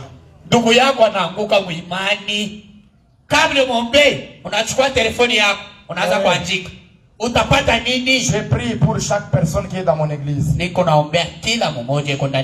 persévère pour vous tous. Frère Branham dit, je veux que vous persévériez pour moi. À cause de la justice et de la foi. Oh, Frère Branham dit, si donc j'ai prié de sauver ces adolescents, je crois de tout mon cœur qu'il les fera. Voyez-vous, de la même manière que Job s'était tenu à la Christ, vous dites, oh, regardez-moi cet enfant, regardez comment il se comporte. Frère Branham dit, Cela m'importe peu. Ce que l'enfant fait comme comportement. J'ai de toute façon remis cet enfant dans les mains du Dieu Tout-Puissant. Et moi et ma famille, nous serons sauvés. Oh frère Banamati, pour vous qui pensez que vos enfants sont des arrogants, frère Banamati, continuez à prier pour eux. S'ils ne sont pas convertis de votre vivant, retenez que vos prières produiront des effets même après votre mort. Même si je mourrai, avant que l'enfant ne soit sauvé, cependant d'une manière ou d'une autre, avant que mes enfants ne quittent la terre, Dieu va les faire passer par un mauvais gardeur sur leur chemin. Il leur va envoyer des situations difficiles pour les amener à tourner, à lever les yeux vers lui.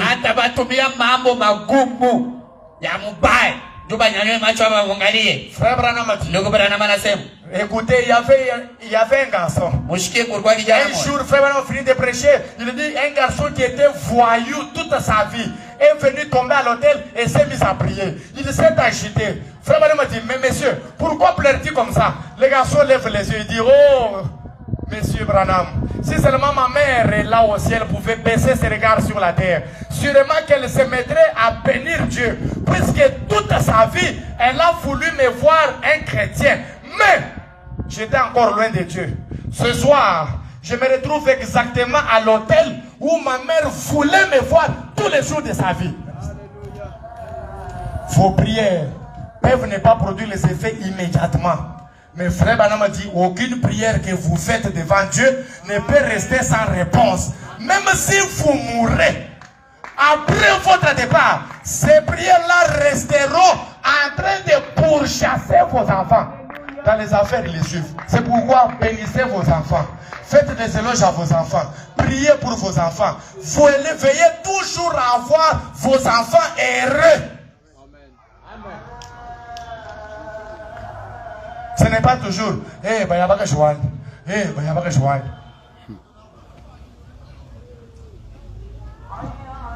on a dit au centenier, crois au Seigneur Jésus. Tu seras sauvé, toi et toute ta famille. La rentrée scolaire sera demain. Suivez-moi très bien. Frère Branham dit que l'âge dans lequel nous vivons, c'est l'âge le plus mauvais. Il dit que la terre a été transformée en Éden de Satan. La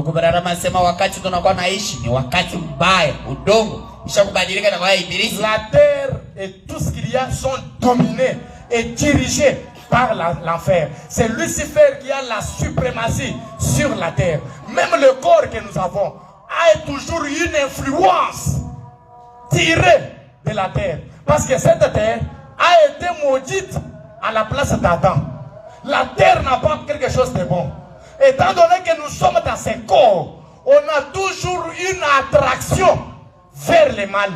C'est là que Paul dit dans Romains 7, chaque fois que je veux faire le bien, le mal est attaché à moi. Qu'est-ce qui est attaché au mal?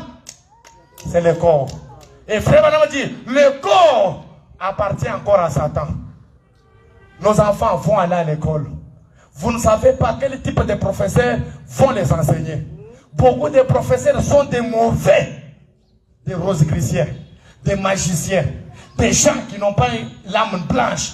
Toutes leurs âmes sont noires. Que dirais-je des enfants? Il y a les enfants des magiciens qui viennent à l'école. Frère Branham dit, chaque jour, je n'ai plus le temps, chaque jour avant que vos enfants ne sortent de la maison, rassemblez-les, priez pour eux, envoyez-les à l'école. Frère Branham dit, quand c'est le jour de l'examen, si ton enfant dit que papa, j'ai l'examen, frère Branham dit, appelez l'enfant, mettez-lui à genoux. S'il y a une prière que Dieu exauce sur les études des enfants, c'est la prière que les parents font. Amen. Tu vas me dire, mais moi, je suis un orphelin. Qui a dit que tu es orphelin? La Bible est claire. La Bible dit que quand ton père biologique sera mort, quand ta mère biologique sera mort, Dieu lui-même devient le père des orphelins. Appelez-moi Jésus là, je prierai pour vous. Même s'il faut me réveiller à 1h du matin, je le ferai. Crois au Seigneur Jésus. Tu seras sauvé, toi et toute ta famille. Écoutez ce que Frère Branham dit au sujet des fournitures scolaires. Frère Branham dit dans les opérations du Saint-Esprit, 16 août 56, paragraphe 46. Frère Branham dit, presque tous ceux qui servent Dieu en toute fidélité connaissent ce genre de situation. Assurément, nous les connaissons. Écoutez, parfois, vous vous demandez comment les enfants vont avoir les souliers pour aller à l'école. Il y a des gens ici qui n'ont même pas encore payé un cahier. Oh Seigneur, il de bonté envers tes enfants. Parfois vous vous demandez comment les enfants vont avoir des souliers pour aller à l'école. Comment vous allez payer telle facture et telle autre facture. Oh, les frais scolaires, et les frais connexes, les frais d'inscription, et il y a ceci et cela. Parfois vous vous demandez comment ça va se faire. Écoutez la bonne nouvelle de Malachika. Frère Branham a dit, ne vous en faites pas. Il n'y a qu'une seule chose à faire. C'est de vous reposer sur la promesse. Et dit la promesse. Je n'ai point vu les justes abandonnés, ni sa postérité mendiant du pain. Frère Branham a dit, il n'y a donc pas de problème. Au nom du Seigneur Jésus, tes enfants vont commencer l'année, ils vont la finir. Sans accident, sans incident, sans travail de l'école.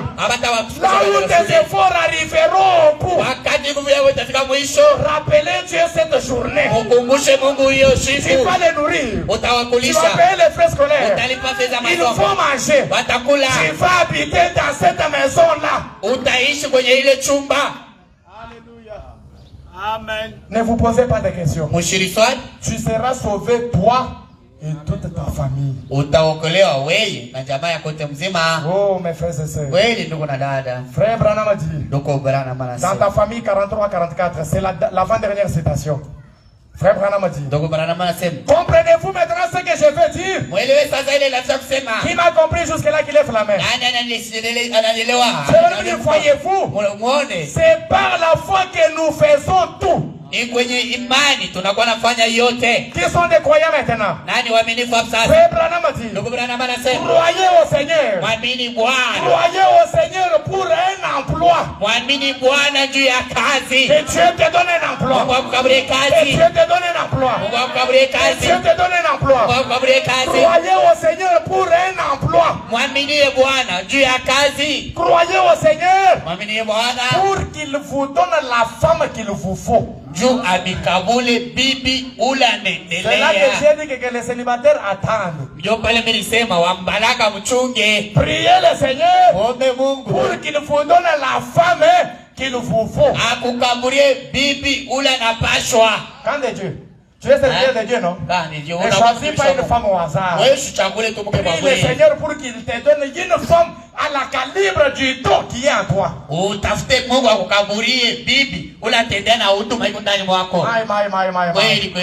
Je peux témoigner un peu? Un jour on était sorti avec lui, c'est mon beau-frère. Et il témoignait de sa femme, j'étais très heureux.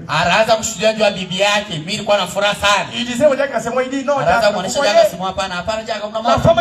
maintenant là, non, c'est elle en tout cas qu'il me fallait. Parce qu'elle me supporte en tout. Toi tu ne supportes pas ton mari. Tu es toujours là nerveux. Oh non, moi j'ai un caractère dur. Caractère dur. Ah, tu as un caractère dur.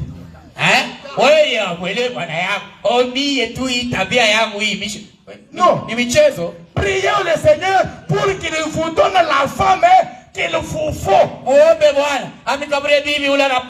Et tous les célibataires disent Amen. Écoutez maintenant pour les sœurs. Croyez au Seigneur pour qu'il vous donne le mari que vous devriez épouser. Est-ce que les sœurs peuvent dire Amen? Attends. Est-ce que les sœurs peuvent dire Amen? Problème. Oh non, quand on a pris la prédication de ta famille là, moi je ne t'ai pas concerné, tu es concerné. Oh, Frère Banamati, croyez au Seigneur pour qu'il vous envoie de nouveaux meubles, les nouvelles chaises, une nouvelle table, une nouvelle armoire, un beau lit, tout ce qui est à la maison là, renouvelez quand même. C'est le message que l'église veut dire Amen. Croyez au Seigneur pour qu'il vous donne de nouveaux meubles. Oh, que Dieu vous les donne ce matin. Frère Branham a dit, quand le pot se vide et que la crise s'achève, quand il n'y a pas de nourriture et que les enfants sont affamés, Frère Branham a dit, croyez toujours au Seigneur. Il pourvoira. C'est un Dieu qui s'occupe des circonstances et des urgences. Frère Branham a dit, croyez au Seigneur pour tout. Voyez-vous, aussi longtemps que la chose est juste, croyez tout simplement au Seigneur et tu seras. Voyez-vous, cela viendra. Frère Branham a dit, je n'ai jamais vu cela faillir de toute ma vie. Commence à prêter la note là. Frère Branham a dit, je n'ai jamais vu cela faillir de toute ma vie. Est-ce que vous aimez les prophètes? Frère Branham a dit, que Dieu vous bénisse. Non, je n'ai pas entendu. Que Dieu vous bénisse. Que Dieu vous bénisse. Dis à ton voisin, je serai sauvé moi et ma famille. Je serai sauvé moi et ma famille. Maintenant, comprenez-vous ce que je veux dire maintenant?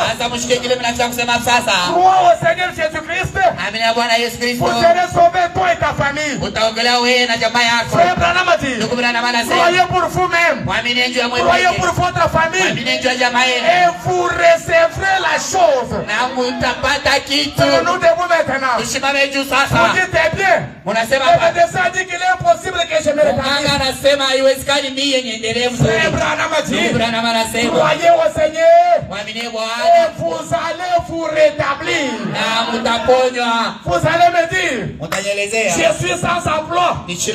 Frère Branham a dit, si vous croyez au Seigneur, vous aurez du travail. Crois au Seigneur Jésus, tu seras sauvé toi et ta famille. Non, laissez-lui chanter son cantique là. Nous allons prendre la position de la prière. Tu chantes ça de façon mélancolique jusqu'à nous faire couler les larmes. Priez pour vos enfants. Priez pour votre mari. Priez pour votre femme. Priez pour les parents. N'insultez plus les enfants. Ne méprisez pas les parents. Ta propre foi suffit pour sauver ta famille. Si ce matin tu es le seul à être sauvé, alors ta foi peut aussi sauver ta famille. Oh mon frère, donne déjà la note, n'attends pas que j'arrête. Crois au Seigneur Jésus. Tu seras sauvé toi et ta famille. Écoutez les paroles de cette chanson. Et entrons directement dans la prière. Oh, les hommes veulent que je pleure. Les hommes veulent que je me lamente. Ils veulent me voir que j'ai mal pour qu'ils sentent réellement ma douleur. Alléluia.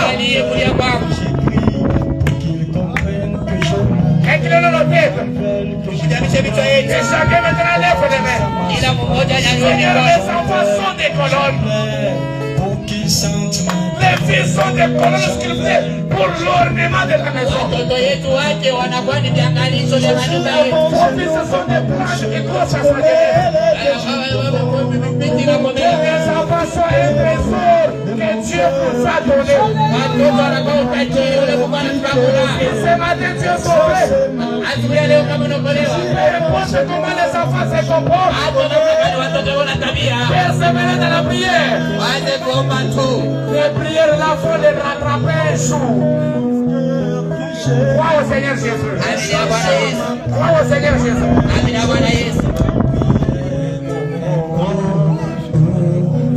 Exaucez ma prière éternelle. Les gens veulent que je prie. Les gens veulent que je prie. Qu'ils comprennent que j'ai mal. Les gens veulent que je m'endors. Qu'ils compatissent à ma souffrance. Jésus avance nous de ma bouche. Alléluia. Mon cœur Priez pour que Dieu vous donne une femme qu'il vous faut. Priez que Dieu vous donne le mari qu'il vous faut. Priez que Dieu vous donne les meilleurs enfants. Faites toujours vos enfants. Exaucez ma prière. De ces jours-là, mépriser les pleurer, murmurer de simples paroles, comme sans cœur éternel. Mais toi, du haut des cieux, tu as entendu les cris son amour. Alléluia! Jésus, à toi, vous êtes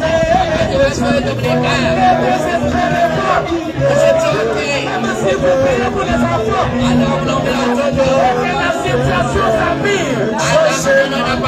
Continuez à prier. Attrapez les enfants.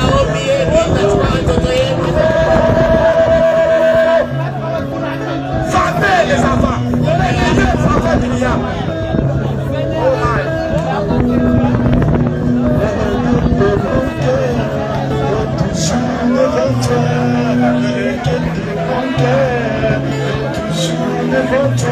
C'est dans le but de ta parole, tu manifestes dans ma vie, c'est dans le but de servir ça,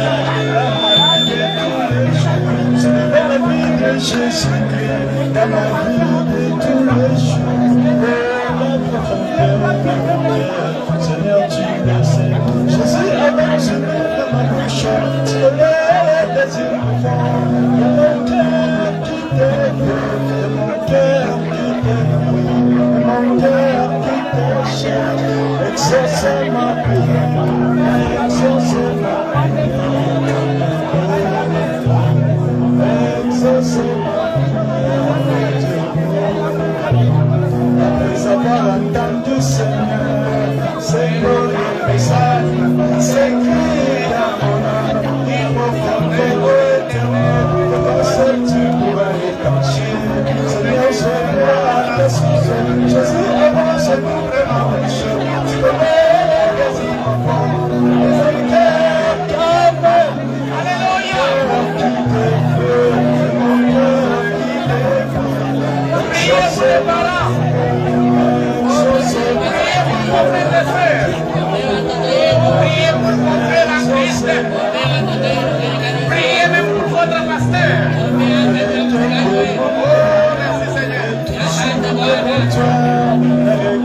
Il y a des sœurs qui ne sont pas de bonnes, qui n'ont pas de bonnes manières. Les frères et les sœurs font la honte de toi-même. Ne désespérez pas. Ah, on a dit que Dieu ne connaît pas de perte.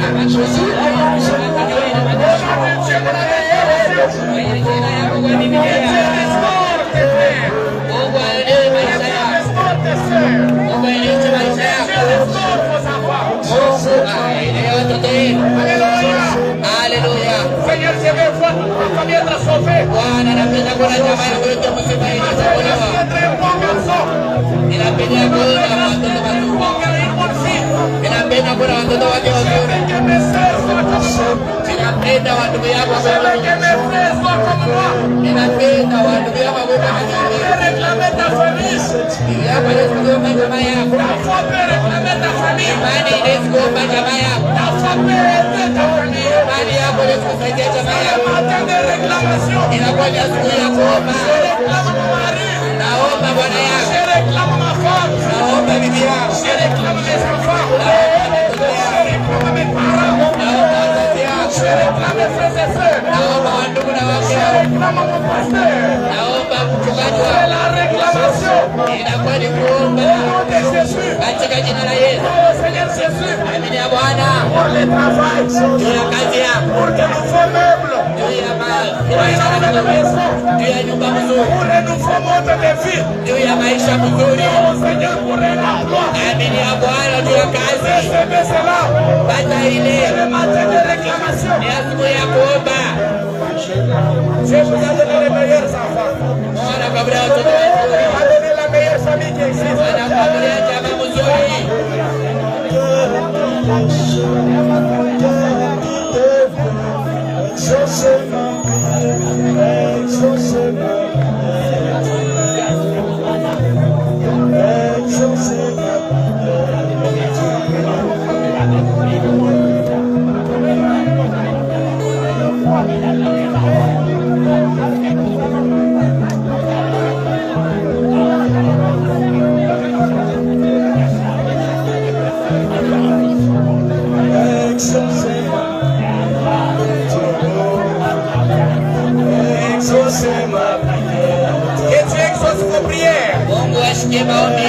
Oh Seigneur Jésus, tu seras sauvé toi et ta famille. Ce matin c'est toi et ta famille. Élargissez les cercles.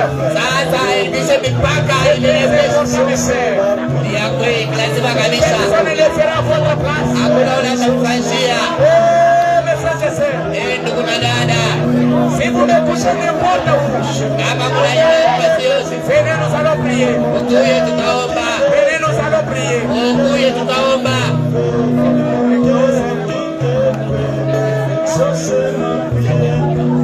Exaucez ma prière. Exaucez ma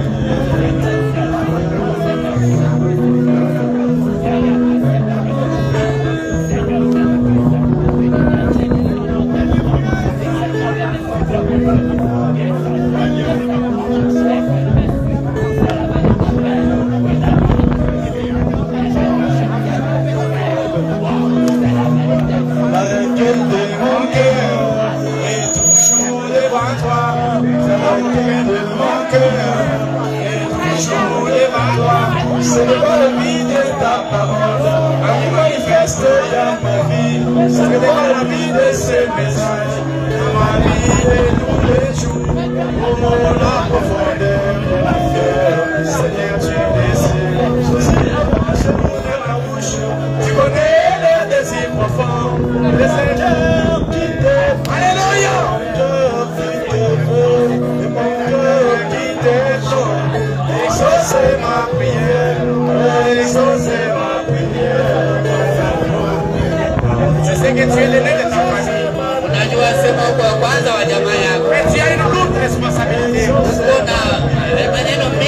Peut-être que tu es le cadet. Mais tu as une lourde responsabilité. Ce n'est pas seulement ta vie à défendre. Tu as une famille à réclamer. Tu as une famille à aider. Aimer les membres de ta famille biologique. Aimer aussi les membres de la famille chrétienne.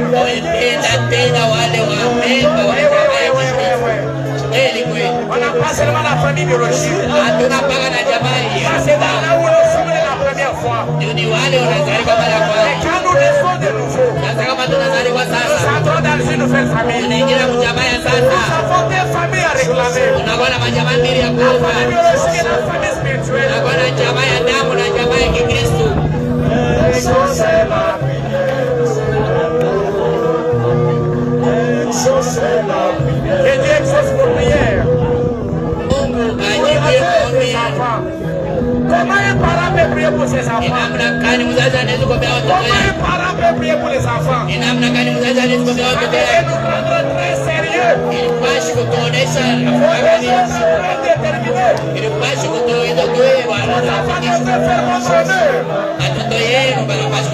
ne connaît pas leur avenir, ils sont de bonnes manières. À cause de vos prières. La rentrée scolaire, c'est demain. Dieu donne à nos enfants l'intelligence. Donne à nos enfants la sagesse. Donne à nos enfants le discernement des choses les meilleures. Dieu donne à mes frères et sœurs l'intelligence et la sagesse.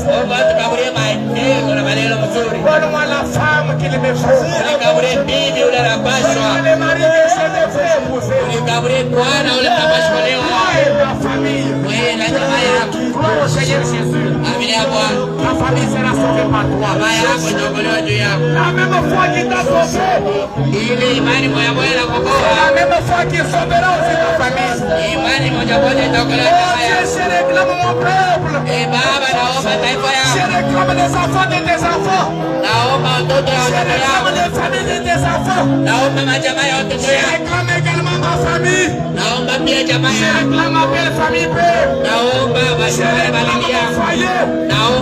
Je réclame mes parents. Je réclame ma femme. Je réclame mes enfants. Je réclame mes frères et sœurs. Je te fais ta grâce. Il est écrit. Au Seigneur Jésus. Tu seras sauvé, toi et ta famille. Alléluia.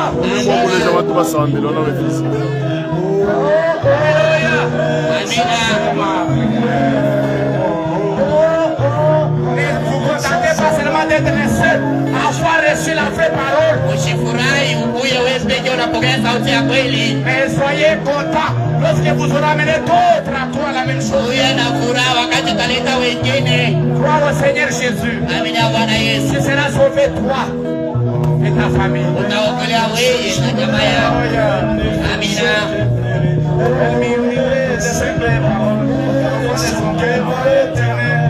Mais toi du haut des cieux, tu attendais les cris de son âme.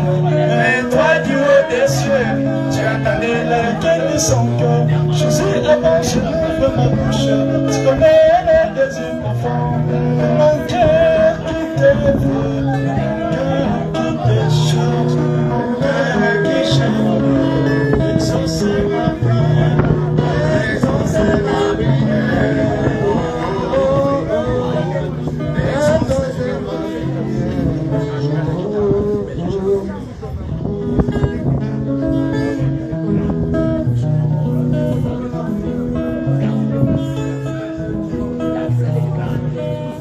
Pendant que cet instrumental va continuer, levez-vous debout maintenant avec vos enfants. Vous qui avez amené les enfants, venez avec eux ici à l'hôtel. Pendant ce temps, toute l'église entière sera debout.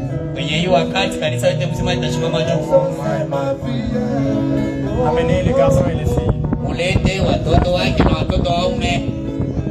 La rentrée c'est demain. Oh my. Que Dieu exauce votre prière.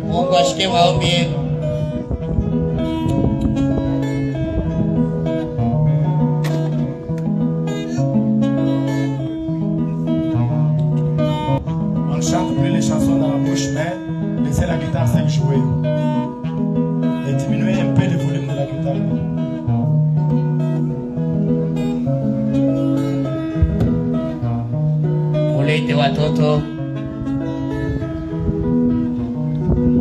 Je vais faire une prière commune et pour les parents et pour les enfants. Si vous avez des enfants et que l'homme et la femme soient là, venez-vous tous en couple avec vos enfants.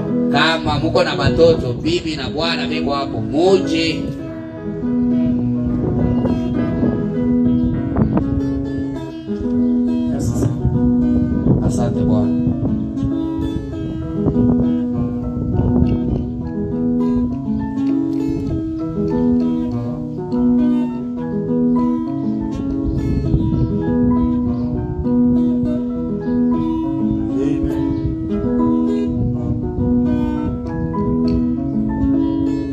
Même si les enfants ne sont pas à l'âge de l'école, amenez-les. Je vais prier pour tous les enfants de manière générale. Hata kama watoto hayafika kipimo cha kwenda shuleni, ubalete, taombea watoto wote.